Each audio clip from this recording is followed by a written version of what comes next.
अरे नहीं होगा ना, गंदे का क्या होगा, पटे बिना अंधेरा हो रहा है कहीं पाड़ के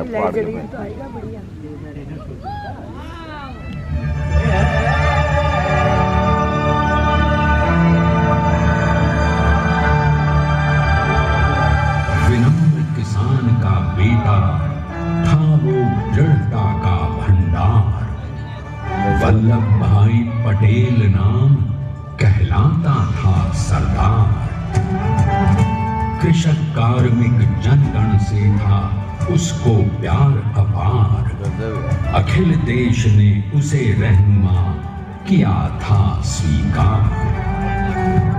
गांधी बापू का शिष्य, सत्य अहिंसा का अवतार, किंतु एक भारत करने को धर लेता हथियार। लौह पुरुष संबोधन था वो लोहे की दीवार। तेज पुंज तुम, शक्तिपीठ तुम, बल का सागर अपरंपार। अंधेरा और हो जाए बस और मजा आएगा।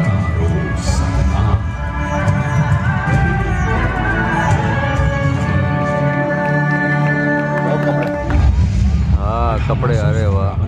अंग्रेजों को ललकारने वाले पहले स्वतंत्रता संग्राम के एक सक्रिय सिपाही थे झवेर भाई पटेल।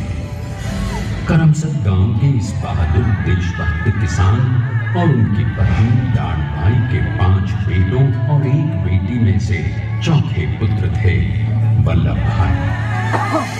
बालक वल्लभ ने करमसद के बाद नडियाद से अपनी हाई स्कूल की शिक्षा पूरी की। फिर 13 साल की उम्र में उनकी शादी भी हो गई, छोटी सी झवेर बाई से। 2 बच्चों, बेटी मणि बहन और बेटे डाया भाई को जन्म देने के बाद झवेर बाई असमय ही चल बसी। सदी बदलने और 20वीं सदी आने पर उनका जीवन भी एक चमत्कार की तरह बदला। रीडर का इम्तिहान पास करके वो वकालत करने लगे। पहले गोधरा, फिर आनंद और उसके बाद अहमदाबाद में। मगर जल्द ही वकालत छोड़कर वो बैरिस्टर बनने की इच्छा से इंग्लैंड चले गए। लंदन में बैरिस्ट्री में अव्वल आने और वजीफा जीतने वाले वो अनोखे भारतीय थे। वाह। अब तो अहमदाबाद की वरिष्ठ अदालत में बैरिस्टर पटेल की जिरह और जीतों की धूम मच गई।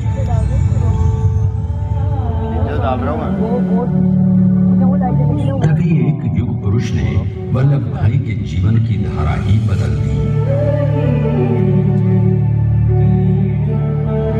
दक्षिण अफ्रीका में सत्याग्रह के अहिंसक अस्त्र से गोरे शासकों को सबक सिखाकर भारत वापस आए बैरिस्टर मोहनदास करमचंद गांधी से मिलकर वल्लभ भाई ने अपने कुछ वर्षों से सीखे विदेशी व्यवहार और संस्कार हमेशा के लिए त्याग दिए और अब वो अपने खेड़ा के किसानों को हक दिलाने के लिए बापू के साथ आंदोलन में कूद पड़े।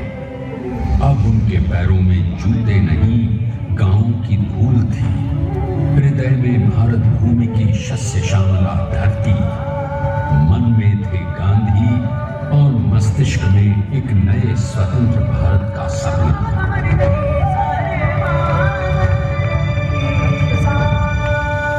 तभी बारडोली के मजबूर मजलूम किसानों की यातना का समाचार उनके पास पहुंचा। तुरंत वल्लभ भाई वहां पहुंचे और यूं शुरू हुआ भारत का सबसे बड़ा और सफल किसान आंदोलन बारडोली। वल्लभ भाई ने बारडोली के 87,000 किसानों को ऐसा अटल अडिग अचल मनोबल दिया कि अंग्रेजी सरकार हिल गई और 1 बरस के बाद उनका लगान माफ कर दिया गया।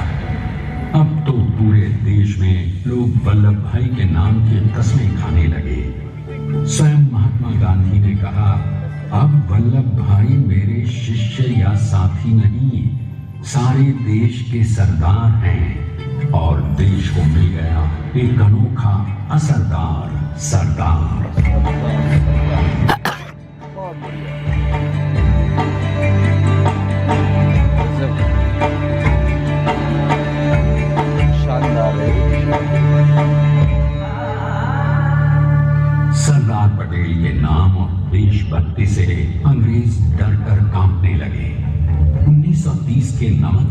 सत्याग्रह और दांडी कूच में वो बापू से भी पहले गिरफ्तार किए गए।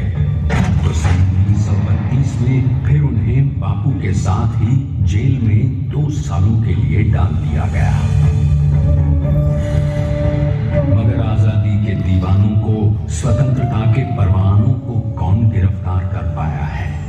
जेल से छूटते ही सरदार को कांग्रेस के नए राष्ट्र अध्यक्ष पद पर चुना गया और उनकी सरपरस्ती में राष्ट्रवादी भारतीयों ने तमाम ब्रिटिश सूबों में जीत हासिल कर वहां अपनी स्थानिक सरकारें बनाई।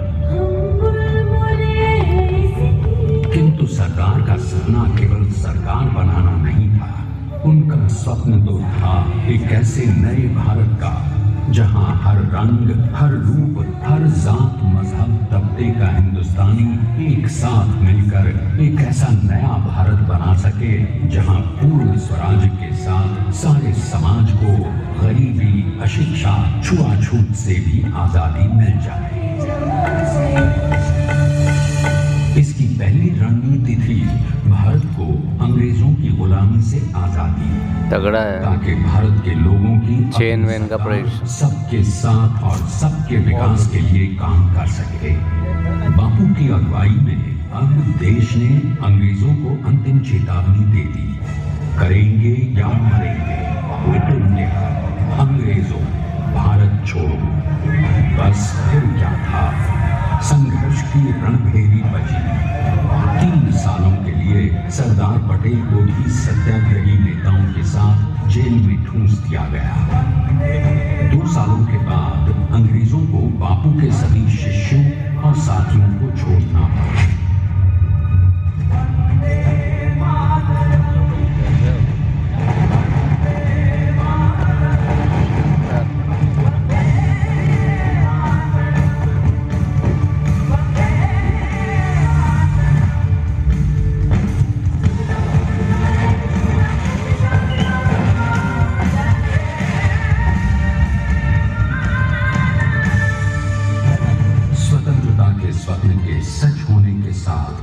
अब सरदार पर कई एक नई जिम्मेदारियां थी।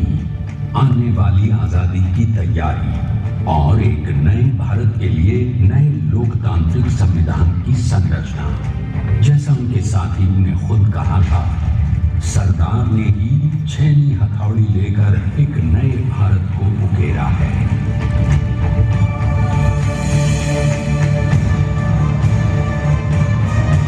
स्वाधीनता तो प्राप्त हुई, लेकिन खंडित भारत में भी उठते विभाजनवादी अंधकार को अभी दूर करना था। जब देश के खंड खंड होने का भय उत्पन्न होने लगा, तो सरदार ने निर्भय होकर खुद अपनी केंद्र सरकार और साथियों को भी चुनौती दे डाली और जम्मू कश्मीर को बचाने के लिए सारे देश का आकाश वायुयानों से भर गया।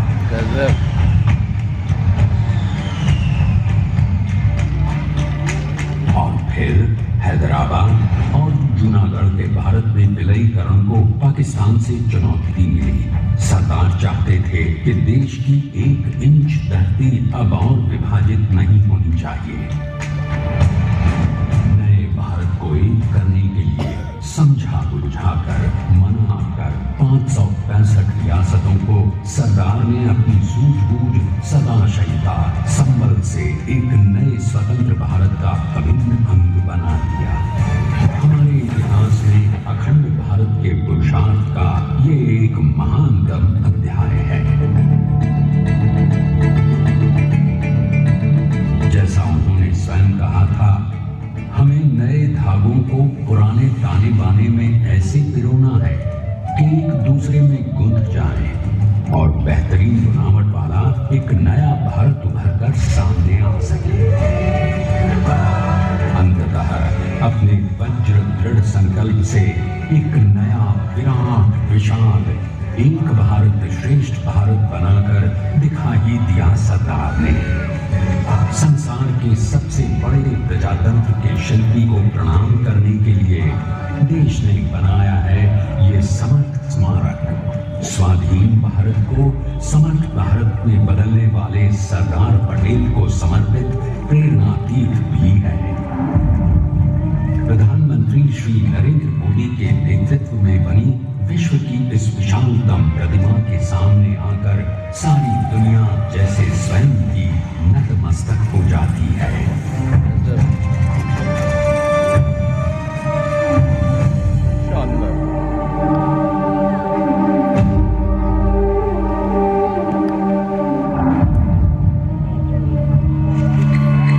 देश को बना गया वो अमिट अटल, हरा सका उसे न कोई शत्रुदल। चट्टान के समान सा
दूरदर्शिता से भारत को संगठित करने के असंभव कार्य को संभव कर दिखाया। आइए आज हम सब उन्हीं की महिमा में विश्व के सामने एक उदाहरण रखें, क्योंकि ये ही भारत को श्रेष्ठता के मार्ग पर ले जाएगा। हमारा कर्तव्य ये है कि हमें निश्चय कर लेना चाहिए कि हमें हिंदुस्तान में जितने लोग हैं सबको मिल के भाई भाई की तरह के रहना है। स्टैच्यू ऑफ यूनिटी एकता की प्रतिमा और श्रेष्ठता का प्रतिबिंब है। एक पहल है इस अखंड भारत को श्रेष्ठ भारत बनाने के सपने को पूरा करने के लिए। एक पुकार है हम सबको एकजुट होने के लिए। एक आंदोलन है भारत को सबसे आगे ले जाने के लिए, श्रेष्ठ बनाने के लिए। आपके योगदान और विश्वास से ही बनेगा एक भारत श्रेष्ठ भारत। एकता का स्मारक है, एकता का संदेश है कि भाषा अनेक, भाव एक, राज्य अनेक, राष्ट्र एक, पंथ अनेक, लक्ष्य एक, बोली अनेक, स्वर एक, रंग अनेक, तिरंगा एक, समाज अनेक, भारत एक, रिवाज अनेक, संस्कार एक, योजना अनेक, मकसद एक, कार्य अनेक, संकल्प एक, राह अनेक, मंजिल एक, बनाना अनेक, सीमा एक, चेहरे अनेक, मुस्कान एक। ये एकता का संदेश लेकर के हम चले। और भाइयों बहनों, ये भारत की विशेषता है, विविधता में एकता। यही भारत की विशेषता। पटेल की आत्मा ही है साथ में।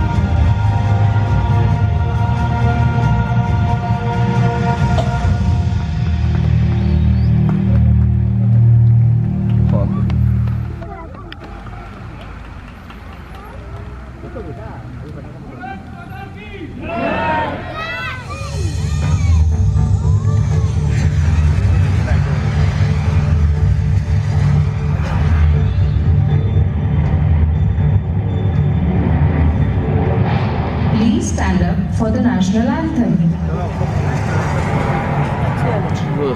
चल जाओ राधा की साइड की लेकर हो जाओ।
अरे यार क्या है, अभी इसका वीडियो बना